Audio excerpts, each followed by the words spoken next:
कि जिस चीज़ का ये जश्न मना रहा है बीजेपी का ये ट्विटर हैंडल, मैं कहूँगी बीजेपी मना रही है, ट्विटर हैंडल बार बार शायद ना कहा जाए, उसमें सीधे तौर पर कोर्ट ने ज़मीन हिंदुओं को इसलिए दी थी, हिंदू पक्ष को इसलिए दी थी क्योंकि सबूतों से ये लगा कि वहाँ लंबे समय से हिंदू पूजा करते थे और उनका दावा ज़्यादा मजबूत था। कहीं भी कोर्ट ने ये नहीं कहा कि यहाँ आस्था है हिंदुओं की या यहाँ भगवान राम पैदा हुए थे, क्योंकि ऐसा कोई तथ्य या साक्ष्य उनके सामने नहीं रखा जा सका। वो पक्ष इस बात को कोई साबित नहीं कर सका। दूसरी बड़ी बात, कोर्ट ने ये भी माना कि 1992 में मस्जिद गिराना गलत था, इसलिए मुसलमानों को 5 एकड़ अलग ज़मीन भी दी गई कि उस पर मस्जिद बनाई जाए। और तीसरी महत्वपूर्ण बात कि फैसला आस्था के आधार पर नहीं किया गया, बल्कि सबूतों और ज़मीन के कब्जे के आधार पर। ये सीधे तौर पर सिर्फ और सिर्फ ज़मीन का तबादला है कि एक पक्ष से ज़मीन दूसरे पक्ष को दे दी गई। इस फैसले की भी घोर आलोचना हुई कि ये तथ्य और साथ ही कॉमन सेंस और भारत का खुद का कानून और भारत का खुद का संविधान,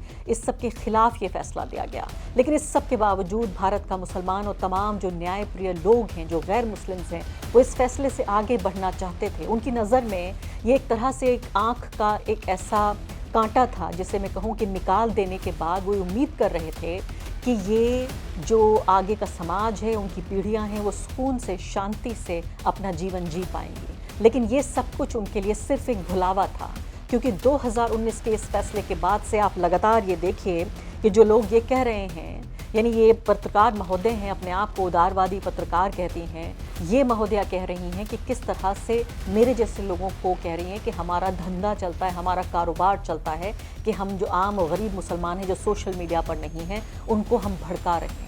आप ये सोचिए कि जिस व्यक्ति का अपना तजुर्बा है भारत में एक मुसलमान होने का, उसको ललकार रही हैं, उसको चुनौती दे रही हैं। अलीशान जाफरी पत्रकार हैं द वायर के, उन्होंने इस बात को अच्छी तरह याद दिलाया है। अलीशान ये कहते हैं कि अयोध्या का फैसला साफ तौर पर अन्यायपूर्ण था और प्राकृतिक न्याय के सिद्धांतों के खिलाफ था। इसके बाद आगे बढ़ते हैं और कहते हैं शुरुआत से ये मालूम था नतीजा अलग नहीं होने वाला है, लेकिन इससे शांति आएगी और मस्जिदें नहीं छुई जाएंगी। और साथ साथ आपको ये भी याद दिलाना चाहती हूँ, अलीशान भी याद